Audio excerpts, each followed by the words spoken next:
माँ के साथ रहता था। कुछ समय के लिए एक खेत में खेती करके वे अपना गुजर बसर कर रहे थे।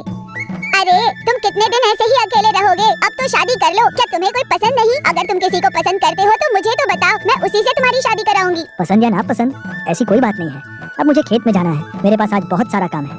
मैंने मजदूरों को भी जल्दी आने को कहा है, वो अब तक आ भी गए होंगे। ठीक है, मैं आज की बात नहीं कर रही हूँ, लेकिन तुमको शादी कर लेनी चाहिए। मेरे अंदर अब इतनी हिम्मत नहीं कि मैं तुम्हारा काम कर पाऊँ। अच्छा माँ, मैं अब जा रहा हूँ, इसके बारे में बाद में बात करते हैं। सोनू काम संभालने के लिए खेत चला जाता है।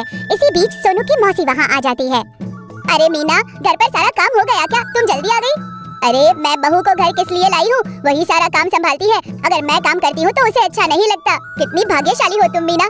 तुम्हारा बेटा मेरे बेटे से छोटा है, फिर भी तुमने उसकी शादी कर दी। अब घर का कोई काम तुम्हें नहीं करना पड़ता। और मुझे देखो, सुनो, अच्छा रिश्ता देखकर तुम भी अपने बेटे की शादी कर दो। गंगापुर में एक रिश्ता है, उसको मैं जानती हूँ। लड़की बहुत अच्छी है, दिखने में भी बहुत सुंदर है। सोनू से कहो एक बार जाकर उसे देख आए।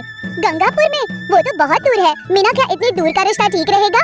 हम एक सुंदर और अच्छी लड़की चाहते हैं। अगर वो दूर है तो क्या हुआ? तुम्हें वहाँ जाना चाहिए। हमारे सोनू को वो लड़की जरूर पसंद आएगी। हाँ हाँ, तुम सही कह रही हो। सोनू उस शाम खेत का काम खत्म करके घर आता है। हाँ, वैसे भी 2-3 दिन में खेत का काम पूरा हो जाएगा। बस मेरे लिए गंगापुर चले जाओ। क्या तुम मुझे इतनी दूर भेजना चाहती हो? वहाँ क्या काम है? कुछ नहीं, एक रिश्ता आया है। बहुत पढ़ी लिखी लड़की है और सुंदर भी है। जब तक मेरी शादी नहीं हो जाती तुम नहीं मानोगी। ठीक है, जैसा तुम कहो। मैं 4 दिन के बाद जाऊंगा और मिलके वापस आ जाऊंगा। जिस रास्ते से तुम जाओगे वहाँ तुम्हारे एक चाचा भी रहते हैं, एक बार उनसे भी मिल लेना। हाँ हाँ, तुम हमेशा बताती थी कि मेरे चाचा गंगापुर में रहते हैं। मैंने उन्हें अब तक नहीं देखा है। अगर उसी रास्ते से जाना है तो मैं एक बार उनसे जरूर मिल लूंगा। हाँ, वो एक बार यहाँ आए थे, लेकिन तब तुम बहुत छोटे थे। उसके बाद वो अभी तक नहीं आए। बहुत पढ़े लिखे हैं, उनसे मिलो तो उन्हें घर आने को कहना। ऐसे ही 4 दिन बाद तुम गंगापुर जा रहे हो ना? जल्दी निकलना, अच्छा मुहूर्त निकल जाएगा। लड़की के पिता का नाम रामचंद्र है। गंगापुर में तुम किसी से भी पूछोगे वो तुम्हें बता देंगे। अच्छा, अगर मैं अभी चला जाऊँ तो मैं वहाँ कल सुबह तक पहुँच जाऊंगा। मैं इतनी दूर तो जा रहा हूँ, लेकिन अगर मुझे लड़की पसंद नहीं आई तो मैं मना कर दूंगा। ठीक है? अभी से ऐसी अशुभ बातें क्यों कर रहे हो? चलो जाओ। ये सुनकर सोनू गंगापुर के लिए निकल जाता है। कुछ दूर चलने के बाद मैंने काफी लंबा सफर कर लिया। अब मैं यहीं कहीं थोड़ी देर आराम कर लेता हूँ और खाना भी खा लेता हूँ। ये सोचकर सोनू अपने साथ लाया हुआ खाना खाने लगता है। अपने साथ लाया ताज़ा पानी पीता है और अपनी यात्रा वापस शुरू करता है। इस दौरान अरे, इतनी दूर से पानी लाना मेरे बस की बात नहीं है। काश हमारे आसपास एक कुआं होता तो हम उसमें से अच्छा पानी ले लेते। हाँ, अगर कुआं होता तो कितना अच्छा होता। मुझे उस सोहन से ये पानी खरीदना पसंद नहीं है। वैसे मैंने कभी सपने में भी नहीं सोचा था कि एक दिन ऐसा भी आएगा कि पानी खरीद कर पीना पड़ेगा। हमारा आधा दिन पानी लाने में और बाकी का दिन काम करने में ही निकल जाता है। अगर हमारे आदमी गाँव से 10 मील दूर चले जाएं तो उन्हें काम मिल सकता है। हाँ हाँ, यहाँ 10 मील तक तो कोई जगह खेती करने लायक नहीं। हम केवल बारिश पर निर्भर रहकर फसल नहीं उगा सकते, और ये भी तो नहीं पता कि बारिश कब होगी। अरे हम तो ये भी नहीं जानते कि होगी या नहीं। इस तरह जीने का क्या मतलब है? लेकिन ये तो हमारी रोज की कहानी है। आज क्या नया है? इस बीच सोनू कुछ दूर का सफर तय कर चुका था। हाँ, आज सूरज बहुत तेज है और मेरे पास पीने का पानी भी खत्म हो गया है। कोई पानी लेकर आ रहा है? चलो उनसे पूछता हूँ थोड़ा पानी देने के लिए। सोनू उन दोनों लड़कियों के पास गया। सुनिए, मुझे बहुत प्यास लगी है। जो पानी मैं अपने साथ लाया था वो खत्म हो गया। क्या इस कटोरे में थोड़ा सा पानी डाल सकती हैं आप? मैं उससे अपनी प्यास बुझा लूंगा। हे भगवान, आप वो मांग रहे हैं जो आपको इस गांव में नहीं मांगना चाहिए। हम आपको ये पानी नहीं दे सकते। हम इसे दूर से खरीद कर लाए हैं। एक घड़ा 2 रुपए का है। तुम क्या कह रही हो? तुम्हें पानी खरीदना पड़ता है? यहाँ पानी बिकता है? कमाल की बात है। क्यों नहीं बेचेंगे? मुझे लगता है आप इस गांव में पहली बार आए हैं। आपको यहाँ 10 मील तक पानी की एक बूंद भी नहीं मिल सकती है। अगर आपको प्यास लगी है तो यहाँ से 5 मील दूर सोहन की दुकान है। आपको जो भी चाहिए वहाँ मिल जाएगा, लेकिन आपको असल दाम से ज्यादा पैसे देने पड़ेंगे। पानी भी उसी की दुकान से खरीद लीजिए। सच में? कौन है वो महान आदमी जो ये पानी बेचता है? और वो खुद पानी कहाँ से लाता है जहाँ से आप लोगों को नहीं मिल सकता है? क्या उसने कोई तंत्र मंत्र सीखा है? पूरे गांव में सबसे अच्छे पानी का कुआं उस सोहन के घर में है, और कहीं भी अच्छे पानी का कुआं नहीं है। खुदाई के बाद भी पानी की एक बूंद कहीं भी नहीं मिली। ये सब जानते हुए कि और प्रयास करना मूर्खता है, तो अब हम सब उस सोहन के घर जाते हैं और पैसे से अच्छा पानी खरीदते हैं। ठीक है, मैं अभी उस सोहन के घर जाता हूँ और पानी खरीदता हूँ, लेकिन वहाँ पहुँचने के लिए मुझे कम से कम 5 मील पैदल चलना पड़ेगा। मुझे उसके लिए ताकत चाहिए, इसलिए मुझे थोड़ा सा पानी पीने की जरूरत है। अगर आप कटोरे में पानी नहीं देना चाहती तो मेरे हाथों नहीं दे दीजिए, मैं उससे प्यास बुझा लूंगा। सोनू हाथ में पानी लेता है और उनके द्वारा दिए गए पानी को पीता है और उस सोहन की दुकान की ओर चल देता है।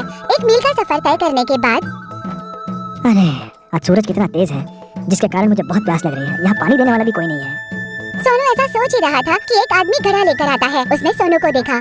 अरे साहब, आप बहुत दूर से आ रहे हैं, क्या आपको पानी चाहिए? बोलिए, पानी चाहिए? अगर आप इस गांव में मुझसे पानी के लिए पूछ रहे हो फिर तो आप भगवान के समान हो। जरा मेरे इस कटोरे में पानी दे दो। अरे अरे, मेरी इतनी तारीफ मत करो। तुम्हें ऐसा क्यों लगता है कि मैं तुम्हें पानी दूंगा?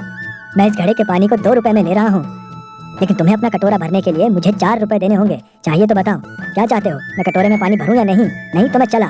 ठीक है, मैं 4 रुपए देता हूँ। इस कटोरे को पानी से पूरा भर दो, ठीक है? वो आदमी कटोरे को पानी से भर देता है।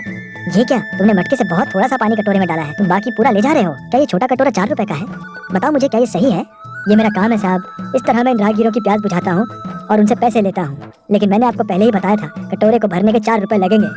आप सही कह रहे हैं, ये लीजिए 4 रुपए। मैंने कभी सपने में भी नहीं सोचा था कि मैं कभी पानी भी खरीद के पीऊंगा। कर भी क्या सकते हैं। वैसे मुझे बहुत भूख लगी है, क्या यहाँ आसपास कोई धर्मशाला है जहाँ जाकर मैं अपना पेट भर सकूँ? यहाँ पानी मिलना मुश्किल है और तुम धर्मशाला की बात कर रहे हो। अगर तुम्हें धर्मशाला जाना है तो अभी कम से कम 10 मील चलना होगा, और वहाँ भी भोजन कब मिलेगा ये कोई नहीं जानता, ठीक है? अगर यहाँ कोई धर्मशाला नहीं है तो कम से कम खुद तो बनाकर खा ही सकते हैं। मैं खुद खाना बनाकर खा लूंगा। हाँ हाँ, क्यों नहीं। यहाँ से 4 मील दूर सोहन की दुकान है, नमक दाल और चावल के साथ अच्छा पानी, वहाँ सब कुछ मिल जाएगा। तुमको इसे खरीदने के पैसे देने पड़ेंगे, आराम से जाना।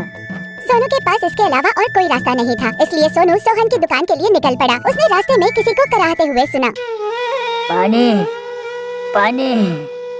ऐसा लगता है जैसे कोई पानी के लिए तड़प रहा है। थोड़ा आगे जाने पर उसने देखा कि एक बूढ़ा पेड़ के नीचे तड़प रहा है। पानी पानी पानी। ओह, तुम बहुत उदास हो। सुनो, ये पानी पी लो, हाथ फैलाओ, मैं पानी डालूंगा।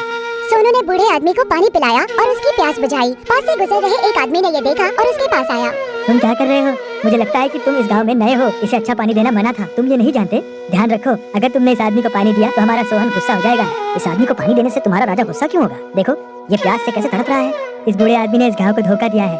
अगर तुमने इस बूढ़े आदमी को पानी दिया तो तुम्हें सजा मिलेगी, ध्यान रखना, समझ गए? इस बूढ़े आदमी की ऐसी दुर्दशा का क्या कारण है? क्या तुम मुझे थोड़ा बता सकते हो? दरअसल इस बूढ़े आदमी ने इस गांव के सभी लोगों को ठगा है। चारों तरफ जमीन बंजर है, प्यास के लिए तुम दूर से ताज़ा पानी ला रहे हो। अगर जैसा मैंने कहा है तुम वैसा करोगे तो ये गांव जल संकट से मुक्त हो जाएगा। अच्छा, लेकिन इस सोहन ने कहा है कि इस गांव में कहीं पानी नहीं मिलेगा। इसके अलावा हमने कई जगह खुदाई भी की है, लेकिन कहीं पानी नहीं मिला। तुमको कैसे पता कि यहाँ कई जगह पानी मिलेगा? मैं एक फील्डमैन हाइड्रोलॉजिस्ट हूँ, मैं जानता हूँ कि पानी कहाँ मिलेगा। मेरी बात सुनो, मैं जहाँ कहता हूँ वहाँ खुदाई करो और देखना, पानी जरूर मिलेगा। ये सुनकर सोहन वहाँ पहुँच जाता है। तुम किस बारे में बात कर रहे हो? हमने हर जगह देख लिया, कहीं पानी नहीं मिला। अब अगर तुम नई नई बातें बताओगे तो यहाँ कोई सुनने वाला नहीं है। मैं जो कह रहा हूँ वो सच है साहब, आप मेरी बात मान के तो देखिए। जहाँ मैंने कहा है वहाँ खोदिए, पानी जरूर मिलेगा। ठीक है, हम वहीं खोदेंगे जहाँ तुमने कहा। अगर वहाँ पानी नहीं मिला तो तुमको उसी के अनुसार सजा दी जाएगी। अगर सहमत हो तो बोलो।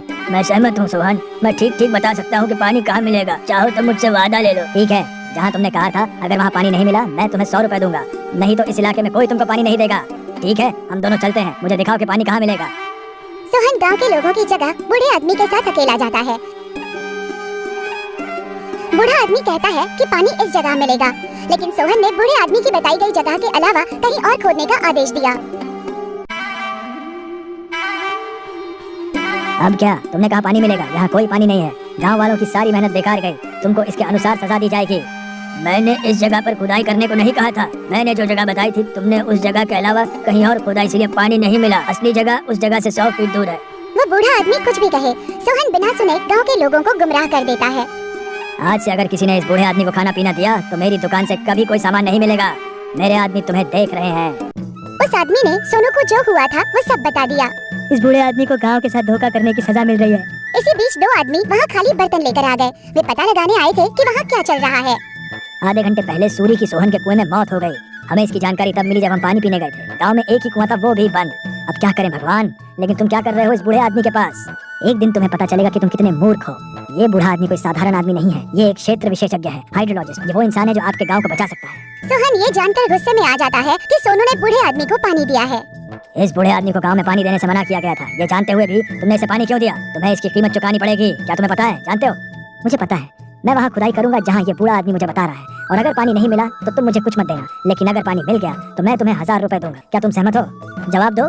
मैंने पहले ही खोदा था लेकिन नहीं मिला, अब दोबारा नई परीक्षा देने की जरूरत नहीं है। मुझे तुम्हारे 1000 रुपए नहीं चाहिए। तुम यहाँ से जाते हो या नहीं? क्या तुम्हें इस बूढ़े आदमी के अतीत के बारे में नहीं पता है? देखा, ये राजा तुम्हें धोखा देना चाहता है। मुझे बताओ कि क्या मेरी शर्त तुम्हें मंजूर है? मैं ये सब इस गांव की बेहतरी के लिए कर रहा हूँ, मुझ पर भरोसा करो। तो गांव में हर कोई ऐसी जगह ढूंढने के लिए राजी हो जाता है जहाँ पानी मिलेगा और कुआं खोदने लगते हैं। साहब, आप मुझे बताइए किस जगह पानी मिलेगा, मैं वहीं खुदाई शुरू करूंगा। बोलिए। कहीं और क्यों? मैं जहाँ हूँ वहाँ खोदो। 20 फुट खोदने पे पानी मिलना तय है। ठीक है, खोदो। जहाँ बूढ़े आदमी ने कहा था उन्होंने वहीं खोदा। वहाँ 20 फीट खुदाई करने से पहले ही पानी मिल गया। इसे देखकर गांव के सभी लोग बहुत खुश हुए और वहाँ एक कुआं बना दिया। देखा, इस सोहन ने आपको अपने कारोबार के लिए ठगा है। ये कितना घिनौना कारोबार कर रहा है। आपके भोलेपन का फायदा उठाकर पानी तक बेच रहा है। मैं इसके खिलाफ राजा के पास शिकायत दर्ज करना चाहता हूँ। या फिर आप ही बताइए कि इसे कौन सी सजा दी जाए। आप लोग ही बताइए। कोई और सजा क्यों? इतना ही काफी है कि हमारे गांव को पानी देने वाले इस भगवान समान बूढ़े आदमी ने जो सजा सही है, इतनी परेशानी उठाई है, वही सजा हम सोहन को देंगे। उस दिन के बाद से किसी ने सोहन को पानी या खाना नहीं दिया और उस गांव के लोगों ने उसे वैसी ही सजा दी जैसी बूढ़े आदमी को मिली थी। बाद में सोनू गंगापुर पहुंचता है, लड़की को देखता है और कहता है कि वो उसे पसंद है और शादी कर लेता है और खुशी से रहता है। अगर आपको ये कहानी अच्छी लगी हो तो इसे लाइक, शेयर और सब्सक्राइब करें और नई कहानियों के लिए हमारी नई स्टोरीज बुक चैनल को सब्सक्राइब करें।